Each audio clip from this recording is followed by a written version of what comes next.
Hi, I'm Nathan Maharaj, producer and occasional host of Kobo in Conversation.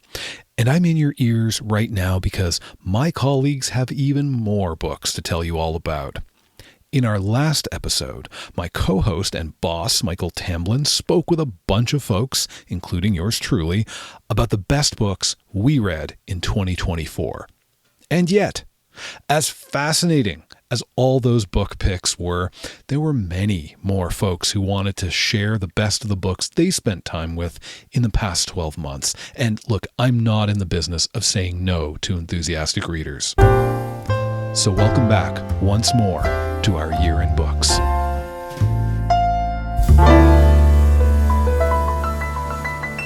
Who are you and what do you do at Kobo? My name is Alana McClatchy, and I am a communication specialist at Kobo. A communication specialist. You are the I communication am specialist. the communication specialist at Kobo. That's right. Yeah, let's not pretend like Alana can go on sabbatical and everything will be fine. No, that's it. Like you're a load bearing piece of our marketing comms team for sure. Well, it's very kind, Nathan. Thank you so much. I appreciate that. Alana, what's the best book you read this year? There were a lot of really great books I read this year, to be honest, but the best book that I read this year is Blue Sisters by Coco Mellers. It is what am I going to call it? It is a kind of a family saga, family drama. It follows three sisters, Avery, Bonnie, and Lucky, as they are grieving the loss of their fourth sister, Nikki, as the 1 year anniversary of her death approaches, and their mom is planning to sell their childhood home. And it just really explores sisterhood, womanhood, family, trauma, addiction, loss, and healing. And I really, really enjoyed it. Um, how did you hear about it? How did I hear about it? Oh my gosh. Well, I read Coco's debut novel, Cleopatra and Frankenstein, and I really enjoyed it. Her fiction is very character driven, which is honestly my favorite type of fiction to read. So I picked that up, and her writing is also really beautiful, which I was just in heaven, and I knew that when she came out with another book, I was going to have to pick it up, and that was this year. So I think I picked it up on publication day. So let's dig into it. Who are the players here? What's the who are you following? Who are you with as you read this book? Yeah, so you are with the Blue Sisters, as the title might suggest. But you've got Avery, Bonnie, and Lucky, and they are grieving the loss of their fourth sister, Nikki, as they're kind of approaching the 1 year anniversary of her death. Mm-hmm. And they're all kind of scattered. You've got Avery in London, you've got Bonnie in LA, and you've got Lucky mostly in New York City, but also gallivanting around the world because she's a model, international model. So that's who you're following, and you're following each of them in their own individual journey, sort of with the grief that they're all experiencing at the loss of their sister, and they're all dealing with it in really different ways, all struggling. And the chapters are nice and long, so you really get to tuck in with the emotions of the characters, and you feel it really, really, really deeply. And you're sort of moving through how they're experiencing this grief on their own, and also in relation to one another, although they are, as I mentioned, essentially separate from each other, but they do end up coming together, and you see that sisterly relationship develop, as well as their grief and their loss throughout the story. I find it's rare that people will talk about how much they like a long chapter, that they like, like a novella packed into a novel. Is that kind of the pace you like to read? You like to know, like, oh, I'm going to be here. If I want to read this whole section, I'm here for an hour or two. Honestly, no. I am very motivated by short chapters, which I think tends to be the thing. People Yeah. feel like they're making a lot of progress. But I really enjoy character-driven fiction, especially when it's a topic that I find really interesting or really fascinating. And so because it's a multi-POV book and you're getting the kind of the inner workings of each sister, and just the way it was written, I actually really enjoyed it. And I liked staying in one person's point of view for a long time because you felt like you also really got to know them as well, which I think with multi-POV books can be a bit of a struggle when you're jumping around a lot. And with something that is so personal, um, and varied as grief, it felt really powerful to be able to sit with it for a while with one perspective and then move on. Hmm. Were there favorites that emerged? Were there ones that you were especially happy to see coming back into center stage? I did. Quite selfishly, Avery, who her story is set in London and actually the same neighborhood that I live in, which was a really cool experience because I haven't lived there that long. So it was neat Yeah. to read about my kind of my like local things to me personally. That was really, really nice. So I definitely appreciated that. And there's a moment kind of at the end of the book where it's her she's swimming in a pond that's really, really close to where I live, and she's having this kind of not epiphany, but just a really cleansing moment, I think, for her grief and everything that you follow her through in the story. And I literally walk by that pond every day, and I was just like, oh, that's such a nice thing Hmm. for me to picture. I could see it really clearly, which I really, really enjoyed. So she was definitely my favorite in terms of reading, but that was just a super selfish reason because I could apply it to my surroundings.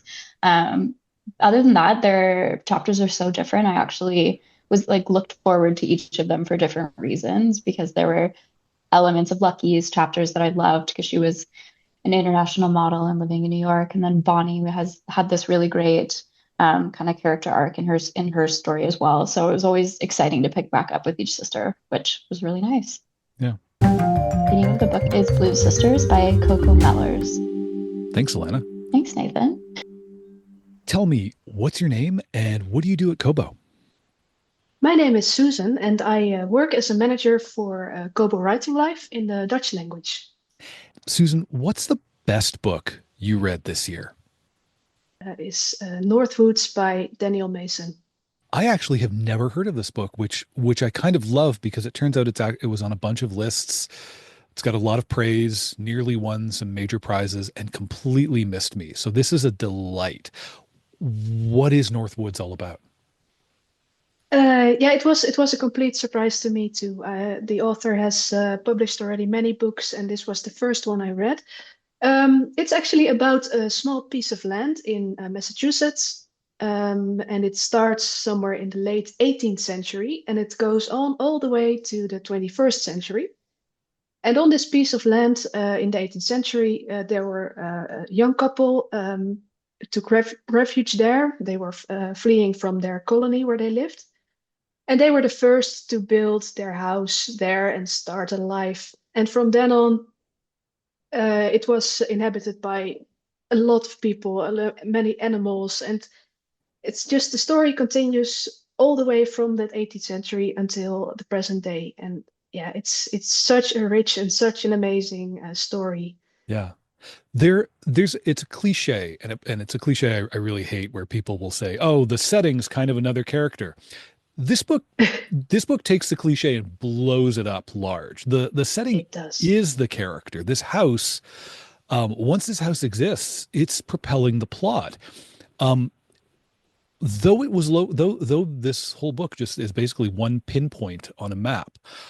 What kept pulling you through it? What kept you picking it up and coming back to it to read it?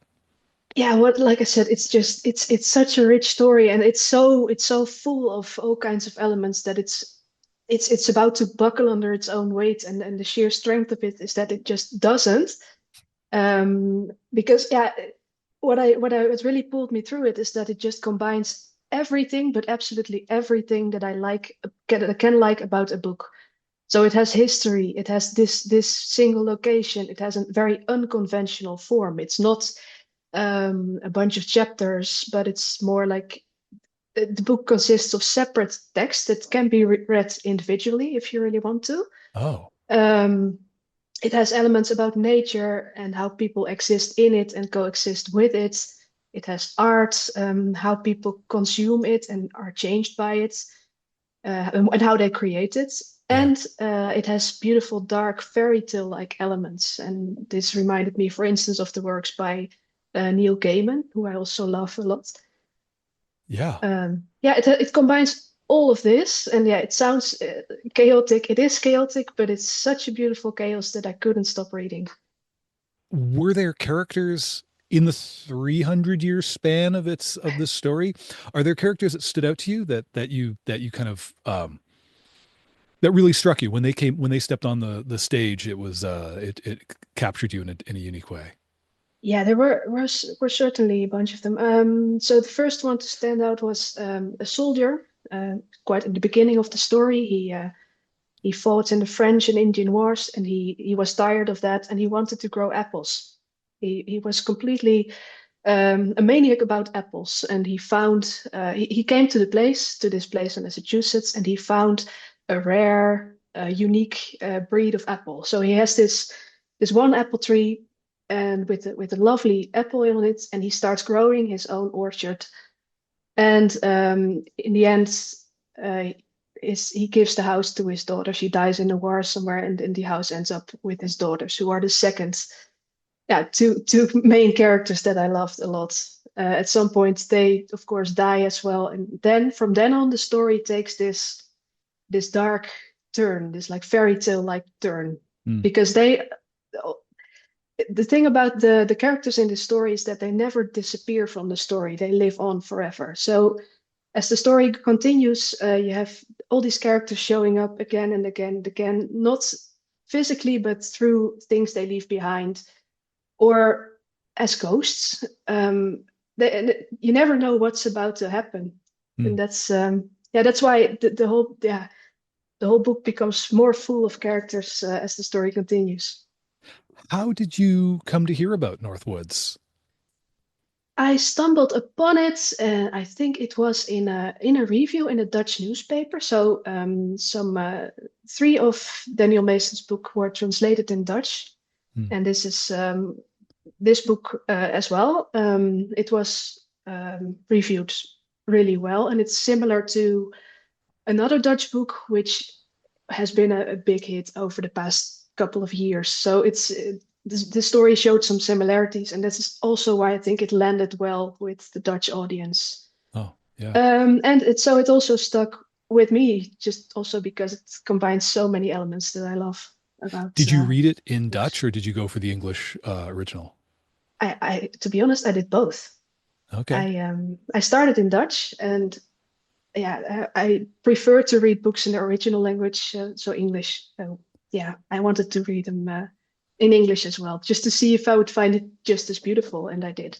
Yeah. So a testament to the translator too, I guess, that Oh yeah, you found the voice carried in both languages. it was amazing. It was a really, really good translation as well. Yeah. Oh, wonderful. Is this the type of book you reach for? Is this like when you read that newspaper review and it told you that this is a book in pieces of text about a place and there's the characters, Yeah. they come and they go, and if you fall in love with them, too bad because they're disappearing on page 50 and never coming back. Does that make you go, oh, that's for Yeah. me? I love a good challenge. And also, I know that because it's risky, also, a book like this can easily just fall apart or be too heavy. And none of that happened. And I was pleasantly surprised by that. Sometimes I read a book just to see the disaster unfold page by page because it's so too ambitious, so to say. Yeah. But this book, yeah, it just did what it promised. I love that. Pulled off the magic trick. Yep, Yeah. it did. This is Northwoods by Daniel Mason. That sounds amazing. Thank you, Susan.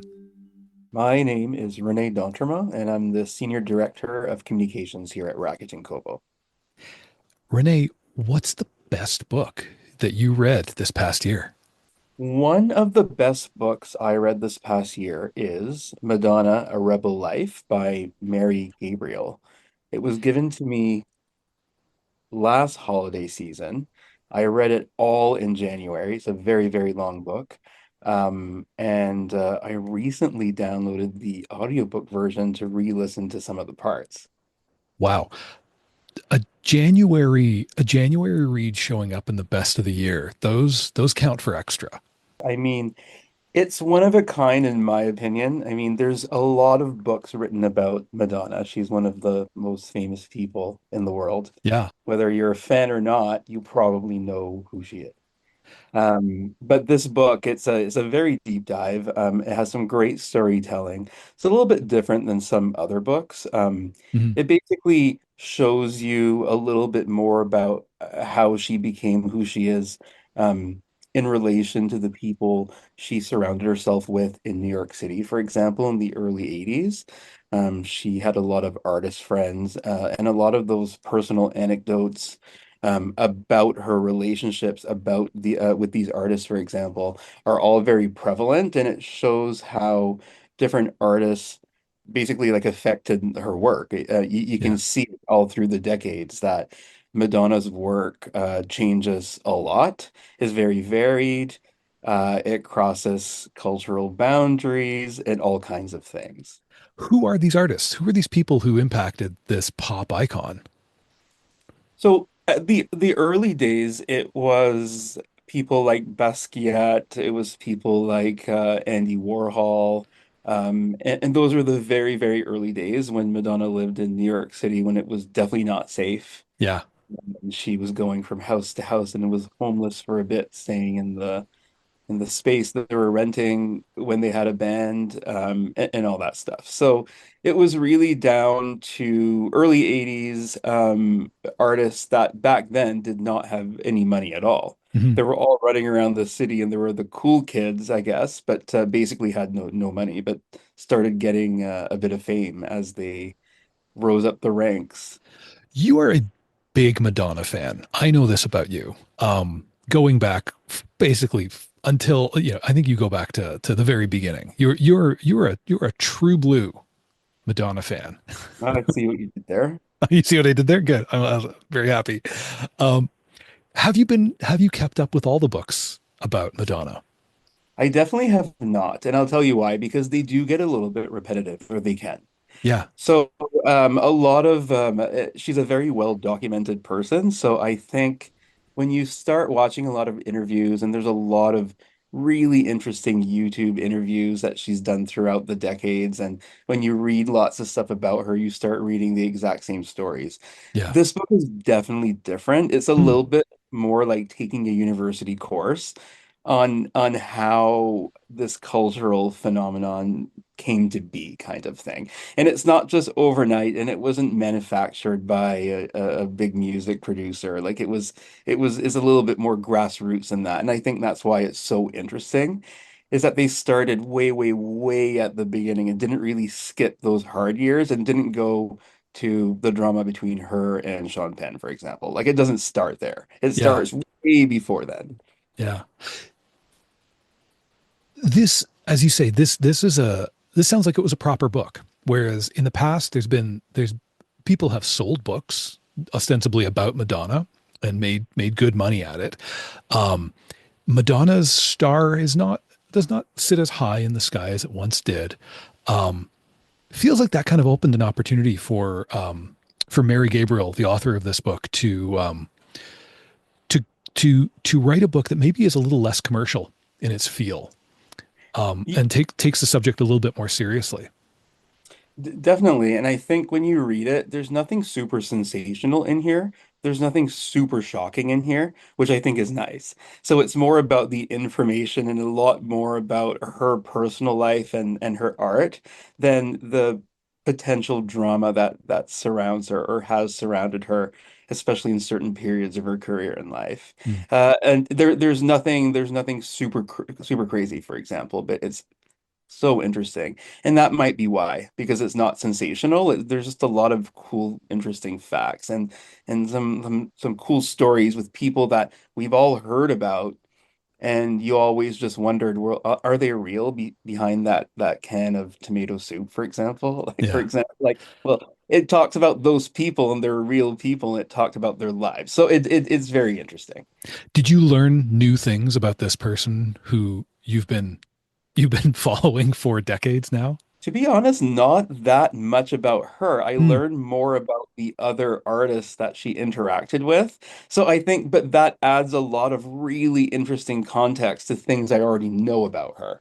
if that makes sense. Yeah. Yeah. So it was more about uh, there was Madonna, but then you learned about the ecosystem that made and supported Madonna It, and this like singular exactly. career.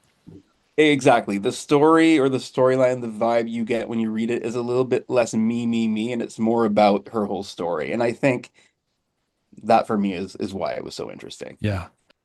Are you generally a big fan of celebrity books? I know you've been on this annual tradition. You brought the Will Smith biography to us as a significant book a few years back. Is that kind of your wheelhouse? Do you like reading about, getting deeper on Uh, people with lots of exposure already? Not really, actually. It's a very good question because I actually don't read that many of them. And once in a while, I'll pick up an audiobook that's by a very well-known celebrity, and a lot of times they're very good. And I'll notice that three-quarters of the way through, I just stop listening to them. Mm, Probably just because I've heard a lot of their story, but a lot of times when it's narrated by them, I find it can be very interesting. But no, I wouldn't even say it's something I gravitate to. I think there was just so much talk about Will Smith around that time. yeah. And that book also was kind of a deep dive. To me, it felt very similar to this book, a little bit less, like paparazzi or chasing you down the street and more interesting anecdotes and stories about the person's career. So I would say that it does have a similar parallel type of feel when you're reading through the book. The book is Madonna, A Rebel Life by Mary Gabriel. Hi, can you tell me who are you and what do you do here at Kobo? Hi, I'm Richard and I'm the content sales lead for the Netherlands and the Nordic geos. And you're also relatively new. So welcome, Richard, and thank you for signing up for this in your rookie year. Thank you very much. Very excited. Richard, tell us what's the best book you read in the past year? Yeah, I've read Evenings and Weekends this year by Oisin McKenna. And it's not only my favorite of the year, but it's, I think, becoming one of the favorites of all time. Oh my goodness. Okay, so tell us about Oisin McKenna's Evenings and Weekends. What is this book about? What captured you? Yeah, it's about two friends. They've been friends for a long time, a man and a woman. They live in London, but they are from a small town, so they moved together, and now they are in their 30s, and they are kind of figuring out if they want to stay in London and live the artistic life and a little bit of freedom, or they want to have a stable life and move back to where they're from, or at least move to something less, a little bit less busy and expensive than London.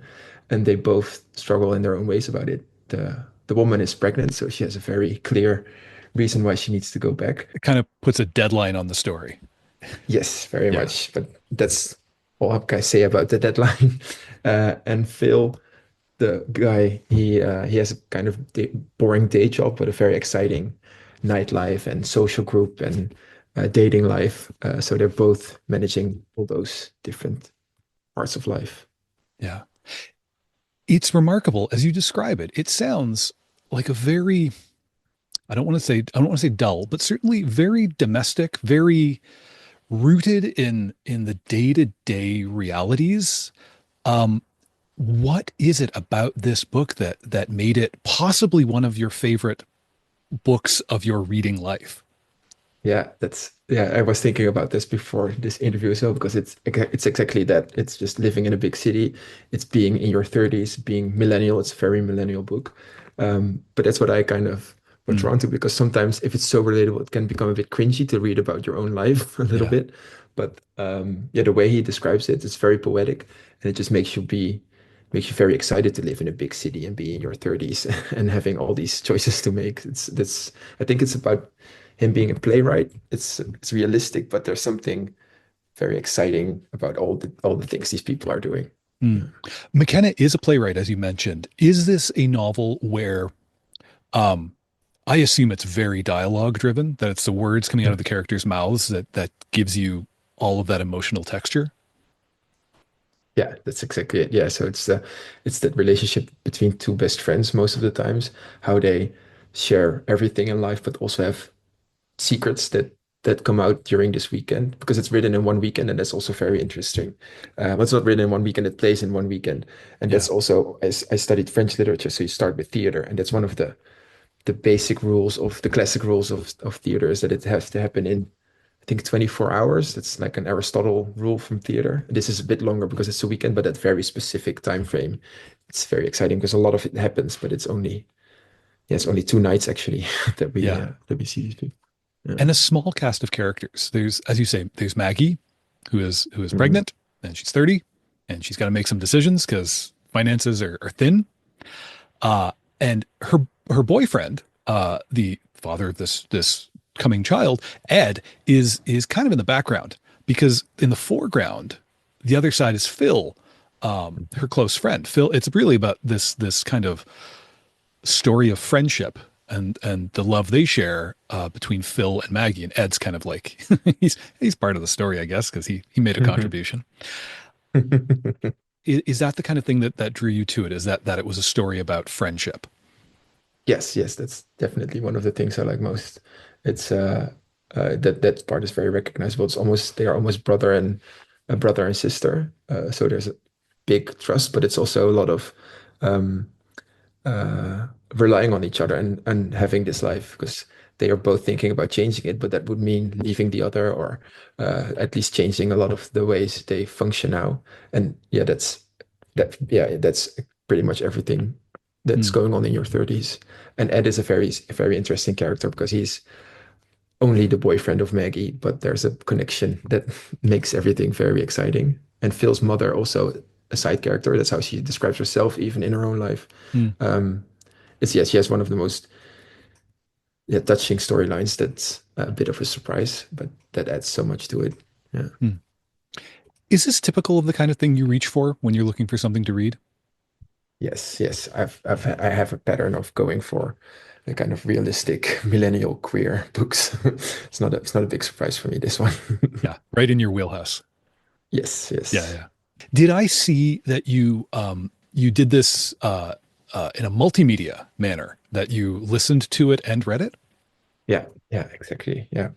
Not sure if this is for this part of the podcast, but I worked for a different company that specialized in audiobooks mostly. So that was one of my tasks to do there. That's how I found the book as well through the publisher. And then I loved it so much. And if I love a book, I also have to read it still. And Yeah, so I bought it when I was in London. Yeah. yeah. Wonderful. Um, this sounds so good. And I also see it's relatively short. It looks like you could read it in an evening and at most a weekend. Exactly. Yeah. Yeah, easily. It's Evenings and Weekends by Oisin McKenna. My name is Jacques Vio, and I am Kobo's copy lead. Jacques, what's the best book you read this past year? The best one for me, the one I've recommended the most, is The Ministry of Time by Kellyanne Bradley. This is kind of a big book. This book has found an audience, and I'm so glad we've got you to tell us all about it. Tell us about the Ministry of Time. Um, I read a lot of comic books, so I generally don't read much science fiction. I'm kind of covered that way. So when I do read science fiction, I particularly enjoy books that don't feel really like sci-fi. Like The Time Traveler's Wife is a good example, or The Invisible Life of Addie LaRue, where the fantastical side of like time travel or being immortal becomes kind of secondary to the super strong character development that's happening in the book. And you can just kind of chuck any suspension of disbelief out the window because you're too involved with the characters. So the Ministry of Time has that going for it. Like in my mind, it's a perfect mashup of science fiction and romance and historical and workplace drama. It made me think very often of shows like Severance or The Americans. It's a whole bunch of genres at once, and at the same time, it's its own thing. And like I would recommend it to, oh, you like Time Traveler's Wife? Yes. You like John le Carre? Yes. You like Amor Tolls? Yes. Like hands down.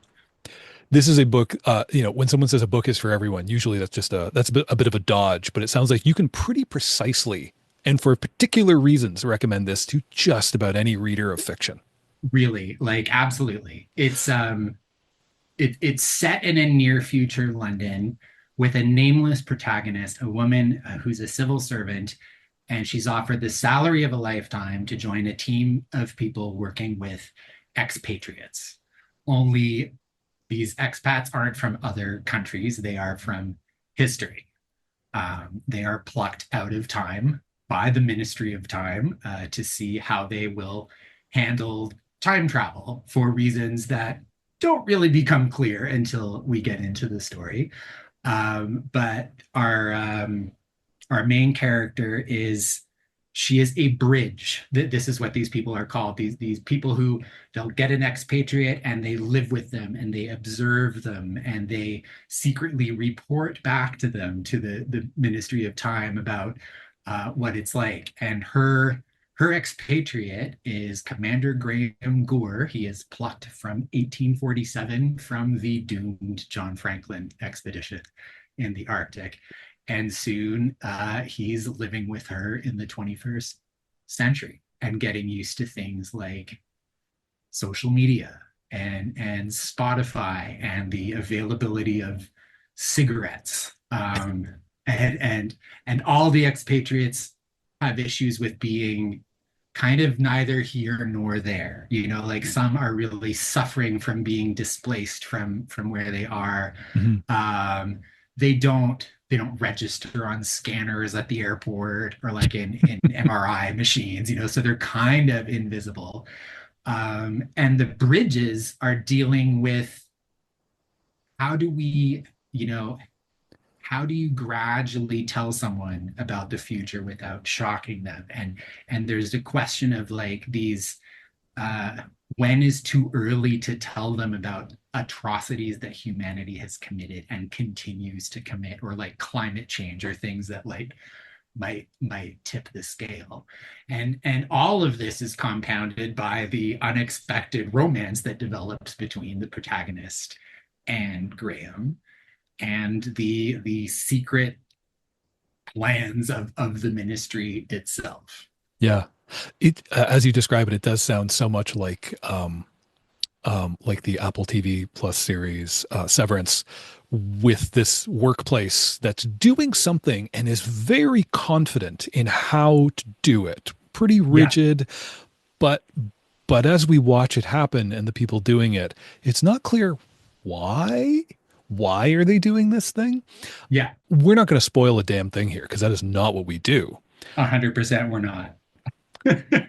But I will ask you only, how did you feel? Did you when you got to the end, did you feel satisfied with what you learned about the underpinnings of this operation? I felt very, very satisfied. I'm not going to say it's a sad book. It's quite a hopeful book, you Yeah. know, but and you know I love a sad book. You love but a this, weeper. yeah, I love a weeper. It doesn't necessarily have a happy ending in conventional terms. It does have a very satisfying ending. It also had a twist that made me just about throw the book across the room. Like Oh. I got to a revelation and I was like, I should have seen that. Maybe I should have seen that, but I didn't. Yeah. And I love when that happens. Yeah, Absolutely. isn't that brilliant? And it feels like Yeah. a total setup too. I mean, it's about time travel, and those are almost always plot twist books. That's almost always and because of the moving timelines, it was always the case that this was going to happen or had already happened. Yeah. And it is wonderful to be fooled in that way. Yeah, a twist that really almost slaps you in the face in the like, you should have seen this or you could have seen it. Yeah. But again, I'll give it over to just how invested I was in the story that I'm like, this is fine. You know, like Yeah. Really, really enjoyable. So yeah, I'm easily my most recommended book in ages. Wow. When did this come out? How long is this? How long have you been carrying this around with you as the best thing you read this year? Good question. When did I read this? I want to say, I know I recommended it to a friend in BC when I was there in August. So I read it in early summer and we promptly went down to the bookstore in Duncan and I watched her buy it right there. You're like, our relationship depends on you joining That's me. right. You need to read this right now. You mentioned that you are something of an enthusiast of, what do we call it? Literary speculative fiction? Yes, like to a degree, that this sort of genre straddling side of it. Time Traveler's Wife is sort of the easiest comparison I could make. It was a book I Mm. ignored for so long because I was like, do science fiction, no thanks, and of course the time travel element is there. You almost don't care about it. Because it's a love If you story. like, exactly, exactly. And this is a love story, but also a spy story. And, the historical fiction. We see lots of Graham in 1847 suffering through the expedition when they think, they might have time or they might get there. So we go back and forth from that period to him, listening to all the music he's ever wanted to hear on Spotify. Yeah. Music that I guess does he make any 20th and 21st century discoveries? He absolutely does. I think he's quite partial to Motown. There's some asides about music in there, but he gets into it for sure. Nice. Nice. It was The Ministry of Time by Kellyanne Bradley. Thanks, Jacques. You're very welcome. Hello, so I am Stefano Tura. I am the Director of Content Sales for English countries and Europe. So basically, I am a bookseller. You are a bookseller. We go way back as booksellers. We go way back as booksellers, exactly. You were the one hiring me at Kobo's. It's one of a few things I did right. I'm glad to have that as a matter of the public record. Stefano, what's the best thing you read this year? Weirdly contemporary, as the movie taken from this book has just been released, I think. So it's Small Things Like These by Claire Keegan. Why is this book the one that you wanted to tell us all about? It's such a small, and actually it's really small. So the good thing about Claire Keegan is that the longest thing that she writes is a novella. So I could actually reread it before having this chat. It's a very quiet and enchanting but powerful and in some ways savage story, and it's just written so beautifully. I really think that the way that Claire Keegan uses language is so perfect. She's one of the great authors right now, I think. And it is so brief. I've got it. I've called it up on to have a look at the length. It is. It looks like a good evening's read. Absolutely, couple hours more or less. Yeah. So what happens in these couple of hours? So she is an Irish author, and this book is set in a small Irish village in the 80s. It follows Bill Furlong, who is this coal merchant that just makes the rounds a few days before Christmas to sell his coal. And so we see all these vignettes of him visiting the families of the village, being at home with his family. His family is made entirely of women. He has 5 daughters, which is an important detail, and he has this wife that doesn't appear much in the novella, but she is still well, maybe not the voice of reason, but still you can totally understand she's an anchor for Furlong. And we also learned that Furlong grew up basically as a foster child. His mother had him very, very young from an unknown father, and the local family kept her working for them and helped grew him as he was their own. And so there it is, just lovely sketches leading into Christmas. But the fact that this book actually won a couple of years ago the Orwell Prize for Best Political Fiction. So there is something else going on, of course. Yeah. The book itself is actually about the Magdalen laundries. So many people will know what they were. There was also a beautiful movie released some 20 years ago, I think, the Magdalen Sisters. So basically these Magdalen laundries were convents that acted actually as laundries. They were laundries, but inside them the young girls, they were entirely nuns and girls. these girls, often from very poor backgrounds or with mental issues, they lived in disarray, suffering any kind of horrific cruelty and violence from the nuns. And this went on in Ireland until, I think, the late 90s. And so there is the main character, Furlong, recalls when one night in the past he entered into a room and he found these half-naked girls living in squalid conditions, wiping and cleaning on the floor, scared, and one actually asked him to be taken to a river just to drown. And then now he goes to bring the coal to the coal shed in this convent, and he opens it and he finds a girl that has been there for days, sleeping in her own excrement, barely able to speak. And then he's found out by the nuns, he meets the Mother Superior, there is this very dark moment when she offers him tea, pretends everything is perfect, she makes sure he learns very well that she knows who he is, who his family is, that his daughters study or go to choir practice at the convent or in the nearby church. And then life goes on, but I mean, also Furlong Thoughts goes on until the end of the book that I won't tell. Yeah.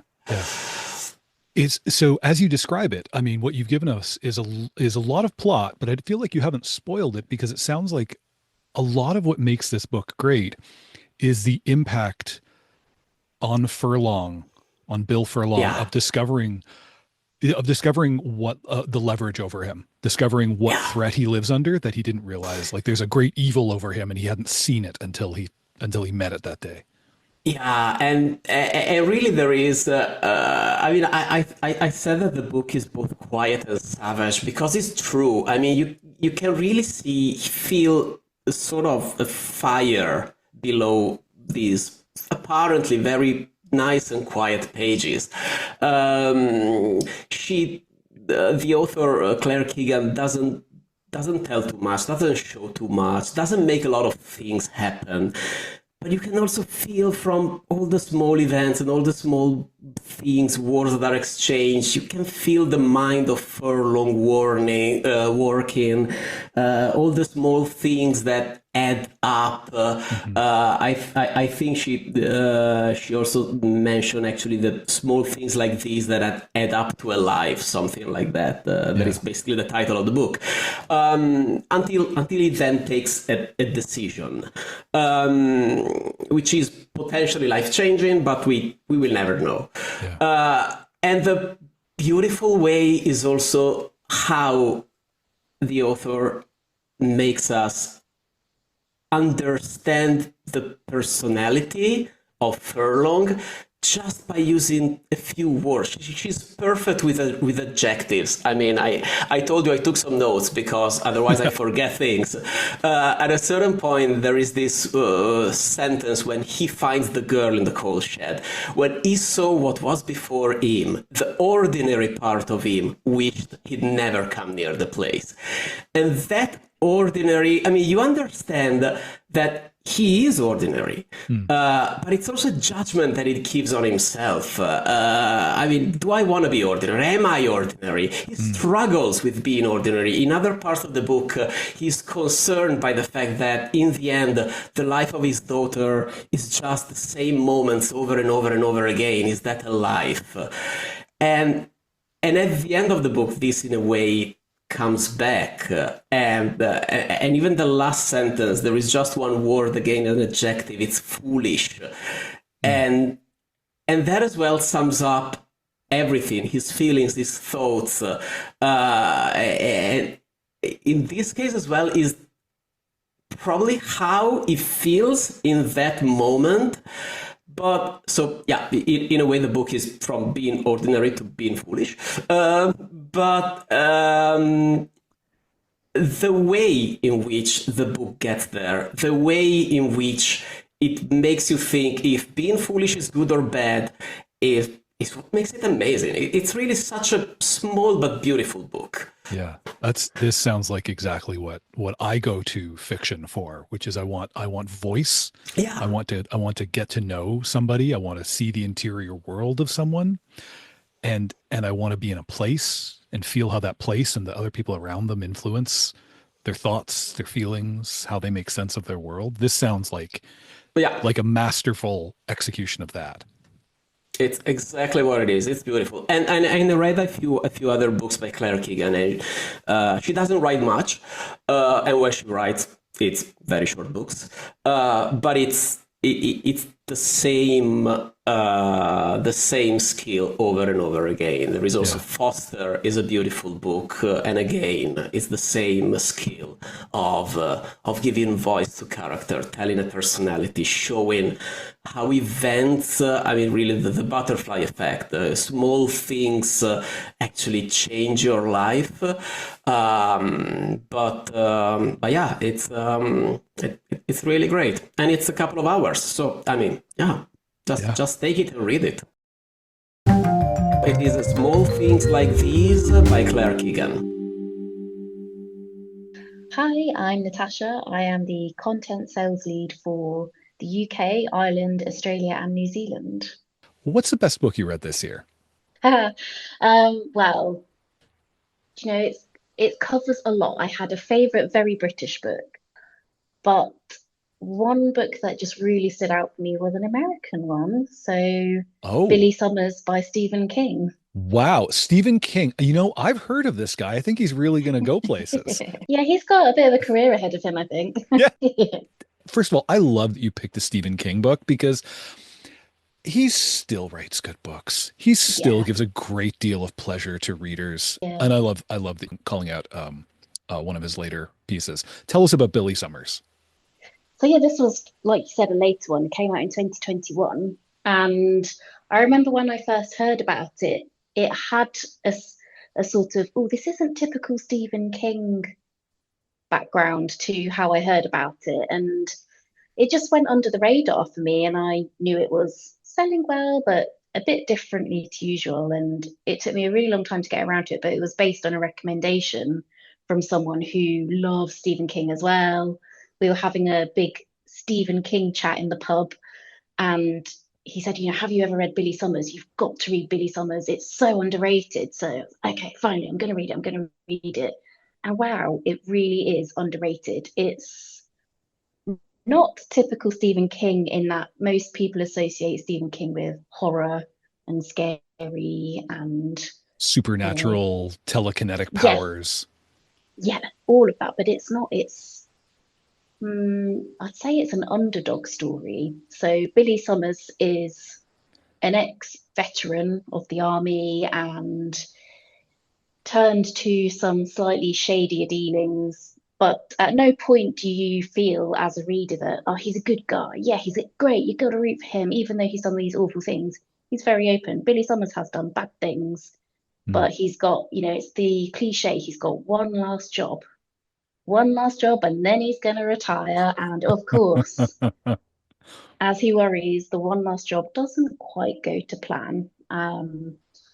You find yourself really rooting for him, and it's so complex in just the little things that get turned over gradually as the story progresses. But it's also pure entertaining Stephen King, thrills, spills. I was worried there were going to be a few cliches at one point, but completely avoided them.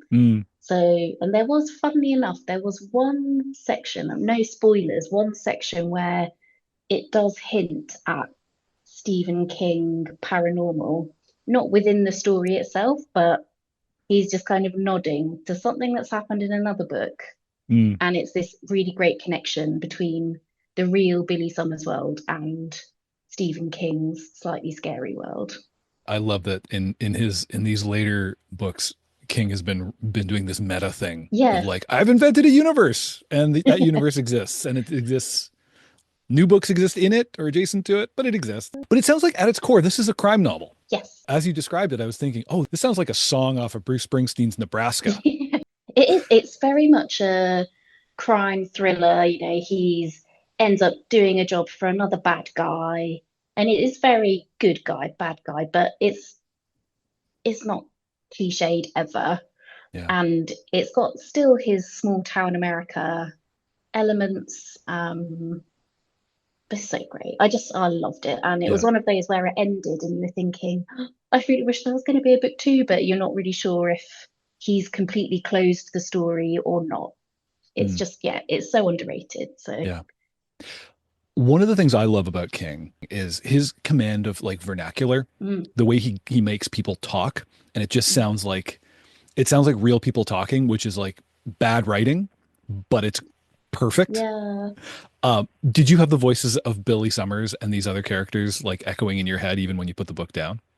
Yes. And one thing I loved was there is a female main character as the story progresses. And often you'll find men don't write women perfectly, particularly when it's this kind of macho world of crime and guns, and it can sometimes miss the mark. Obviously, I wouldn't have expected that of Stephen King, but she was perfect. I loved it. Yeah. I hate when we do these and someone recommends a book that I'm like, I don't just say it sounds good. Like, it feels like if I don't read this book, I will have missed something really special. I feel that way about Billy Summers, and it's one of those where you think, oh, it's so frustrating that perhaps not everyone immediately thinks of this as a Stephen King book I should read. But Yeah. talking of Stephen King books you should read, of course, this is my perfect segue. Salem's Lot. I just have to talk about that one. I didn't realize I went on a bit of a vampire binge this year. It was something I only realized as it got to Halloween season that I had read quite a few vampire books, and we were chatting a lot about what's the best ever vampire book and which is the one, and without a doubt, Salem's Lot. It was the first and possibly only book that genuinely scared me when I read it. I found it so, oh, just it gives you shivers, Wow. creepy, unsettling, scary, horrible, brilliant. Yeah, you have to read it. And I've managed to put that into a few hands this year. So spread the word of Salem's Lot always. Now, when you get to a scary part in a book, when a book really is getting to you, do you lock in and keep reading or do you put it down? That's a great question. Do you know, okay, this is another segue here because typically I lock in and I pursue it apart from there was another Stephen King book, I think it was The Mist, when I read it and there was this awful, horrible scene where it was describing what was effectively a giant spider leg that they'd first mistaken for a column in a building. Oh, horrible, horrible. But there was another book I read this year which has these vampire undertones called In the Miso Soup by Ryu Murakami. That came out in 2009, so it was a real backlist deep dive. But there were some scenes that were so horrible, I had to close the book, put down my e-reader, Yeah. put the Kobo down, and just process it and think, oh, that's yeah. Maybe I'll have 5 minutes and go get myself a drink or something. Usually I'll carry on, but every now and then I do need a minute to stop and process what I've just read, I think. Yeah. Do you tend to be reading in the evening? Like, are you already under cover of darkness when you do these scary things to your imagination? Yes, I am that person. My discipline is when I get into bed and I'm ready to go to sleep, it's book time. And I love obviously the soft light and the Kobo for that. And I'll just read until I'm literally eyes drooping, falling asleep. That's perfect. Now, you've broken boundaries here. You've already named 3 books by my count. We've covered 2 authors, and I want to state for the record, you still not named the book that you put on the spreadsheet that I had everyone fill out. So, can you finally tell me about You Are Here by David Nichols? Yes, that is my book of the year. So obviously Billy Summers' backlist, Salem's Lot's backlist, In the Miso Soup backlist. This was 2024. I think it came out in April. David Nichols is most known for One Day, which Mhm. obviously had a very successful Netflix adaptation this year. He actually lives not too far from me in London, and his local bookshop is one of my local bookshops. And he is just the nicest guy. And I was very lucky to be able to get a ticket to go to a talk he did on You Are Here, and listening to all of the literary background and research that he does before writing just made so much sense to me. To why I loved it so much, because I think he read Persuasion by Jane Austen, which is my favorite Jane Austen novel. And he said he always reads some classics, and it nearly always includes an I think it was, well, I think it was Oliver Twist this time, but it nearly always includes a Charles Dickens. And Charles Dickens, again, is one of my favorite authors.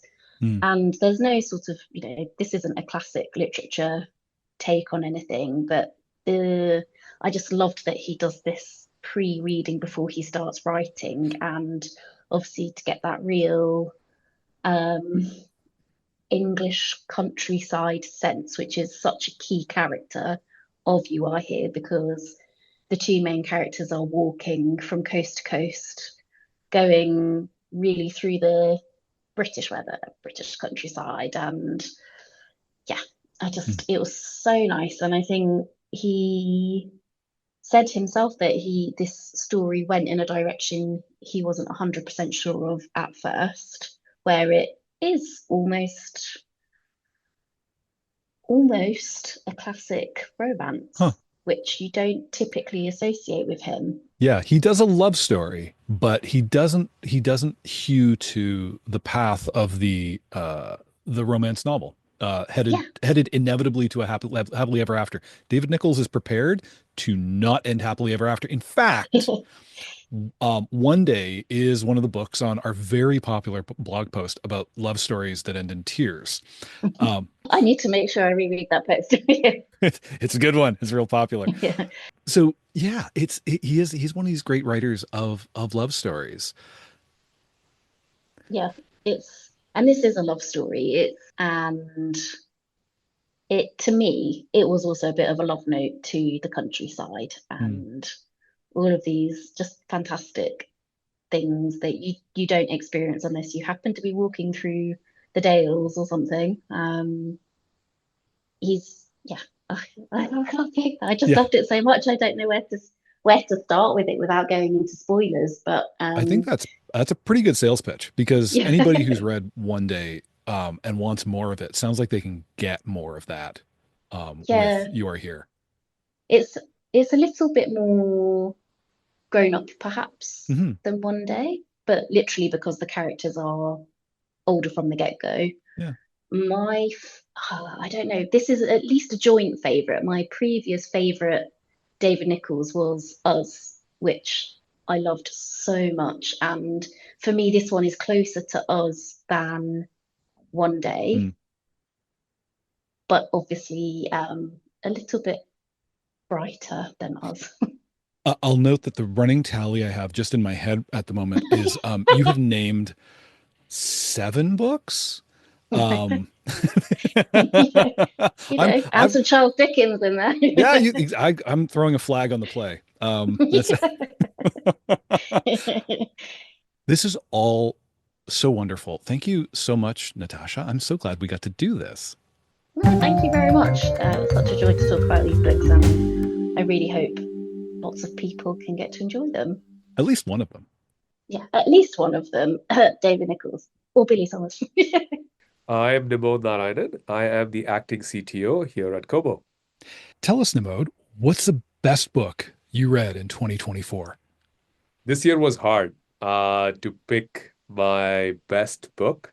So there's a bit of recency bias. This is the second last book that I read, and it is Life as No One Knows It by Sarah Imari Walker. Wow. Okay. Tell us about Life as No One Knows It.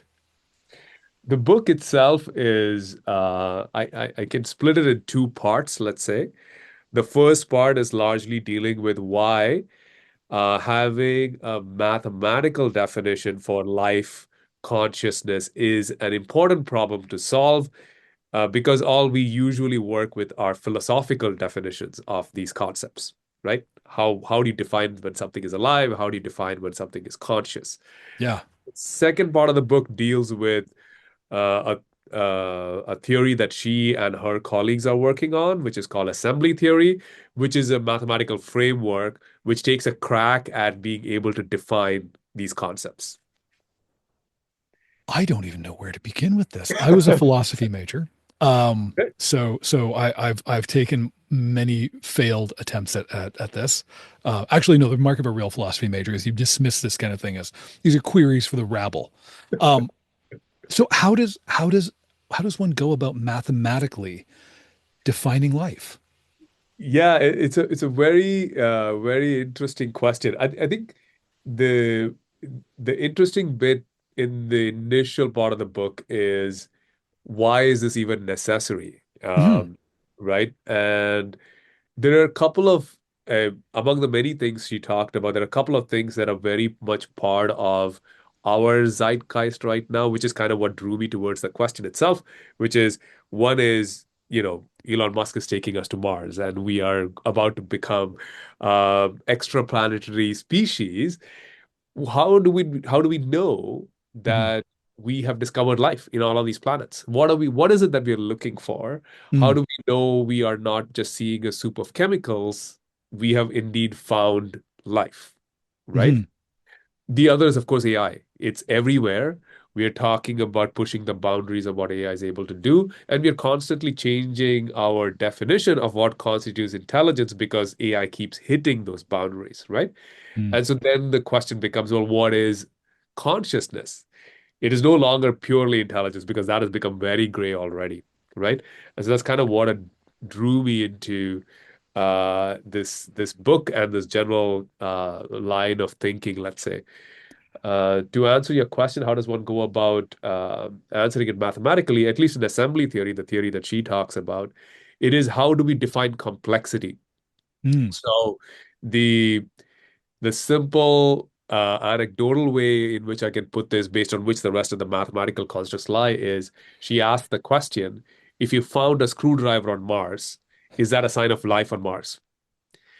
Because there is no organic way you can get to an object that is as complex and as specific, that does as specific a function that a screwdriver does. Yeah, yeah. Entropy will not deliver us a screwdriver. That's right.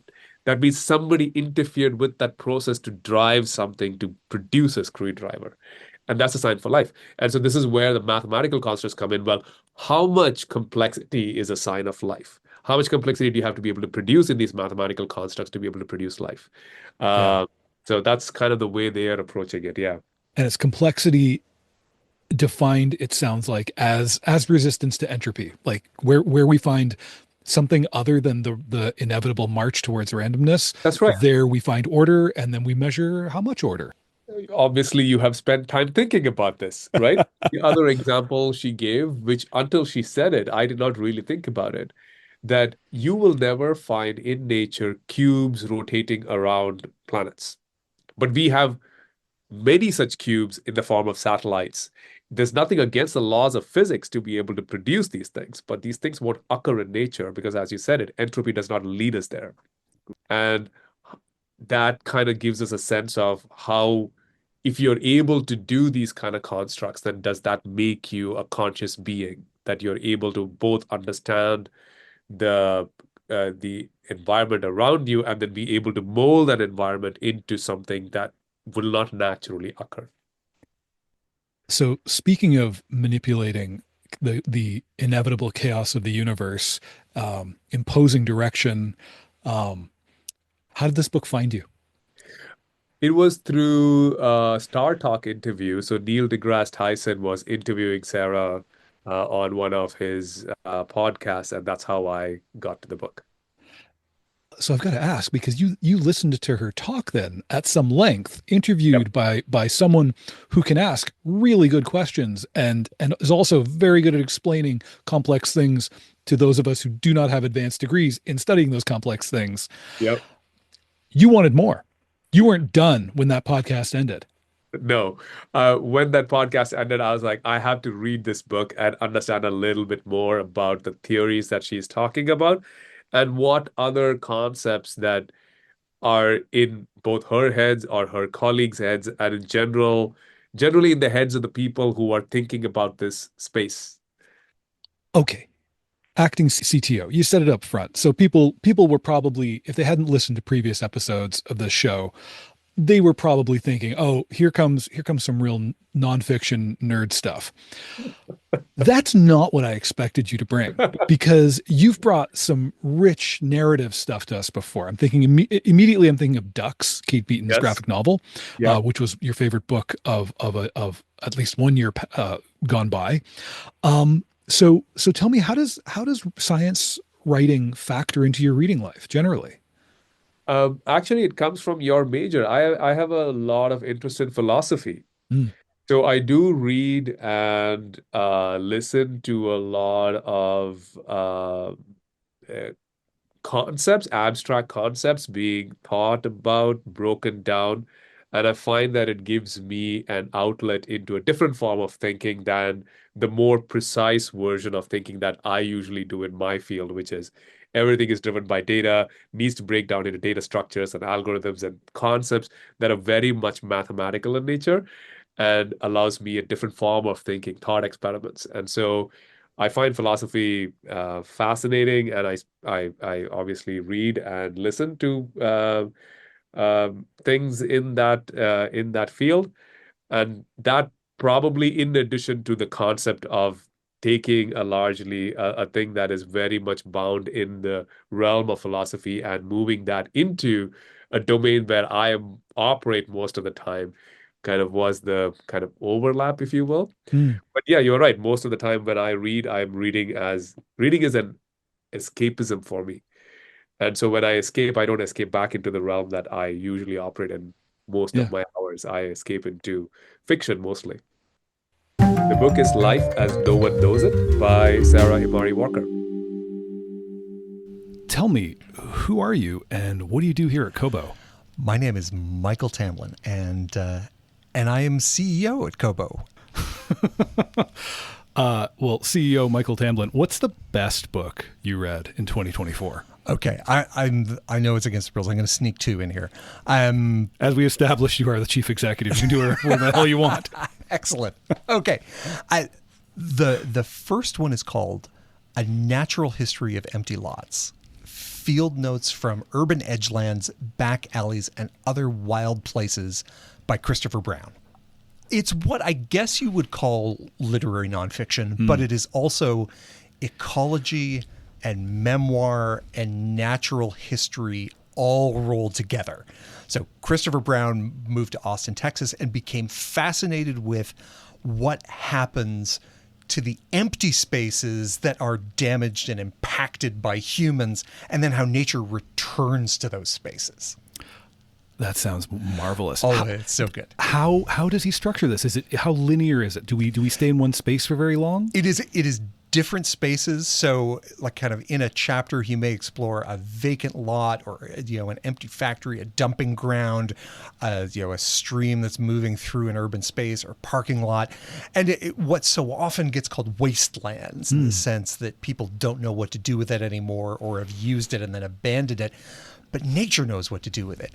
And what I love about it is that most nature writing is about preserving and protecting and the preciousness of nature. And there's like a through line of anxiety that runs through it, of just nature under threat. Yeah. And this is like the other side of that coin. This is nature at its most indestructible and most relentless, like the sheer ingenuity and adaptability of the natural world in the face of all of the like stupid, wasteful mistakes that we make. Life finds a way.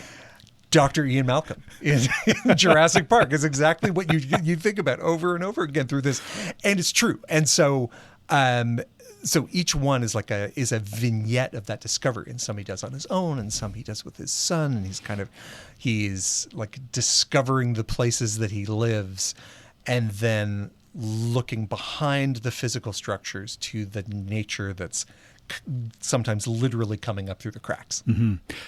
Did you read this all in one go, or did you dip into it through the year? Dipped into it. So it is a perfect example of one of those books you could read a couple of chapters of, you can put down, you can pick back up, and there are definitely themes that run through it, but you don't have to hold the whole thing in your head. And that's the literary nonfiction part, is that you're put into a place, and he does this just amazing job of filling in all of the detail for you in that moment that you've got it in front of you. You have a dog. I do. This brings you outside on a regular basis. I have a dog too. It really is. It's a way of learning our environment. I know through my dog, I've started to, dogs can help you, if you're attuned to it, see the world a little differently. I wonder, how has this book maybe changed how you see the world as you're out there with Remy every day? I think two things happened. One is the dog. The other is I moved from, I would say, a greener part of the city to a more urban part of the city. So I'm now more downtown, but that means that my dog walks take me along, rail cuts and back alleys and places that are kind of in transition from one use to another. So the discovery of what was for me a new urban landscape was fitting in really nicely with this book as I was going through it. Is there a particular nugget that really sticks with you? Like, if you had to sell this book in an elevator, do you have an elevator pitch for like one fascinating place that you were taken to? What I would say is, read even a quarter of this book and you will never be able to walk past a vacant lot or, that kind of struggling stream that's going through a park the same way again. You will find the wildness that is in unwild places, and it will oddly give you a feeling of hope that for all of the damage that we do and all of the nonsense that we perpetrate, we're not actually the strongest thing here. This stuff always forces its way up through the cracks, and then once you pay attention, you see that that's really beautiful too. Yeah, that sounds wonderful. You have a second book, though. I do, and the second I have to bring up because it was a big deal in my family this year. My wife, Laura Tamblyn Watts, is an expert in aging and older adults, and she wrote a book called "Let's Talk About Aging Parents." And it doesn't really need a boost from me. It landed on the bestseller list, and I got really good reviews. It was on this show. It was on this show. It was doing really well, and it's about all of the issues that we will all face as our parents get older and how to talk with them about those issues. But I mention it both because the book is amazing and everyone should buy it, but also because it was my first time seeing a book go to market from an author's perspective really close up. Really close up over the dinner table. It was. I learned so much about how hard it is to get a book out the door. You have a great idea, you have a publisher who's interested, you've got your outline written and accepted, but then you have to just grind this thing out. And even for people who know their topic cold or have the story in their head, it's just a Herculean effort to get a book finished.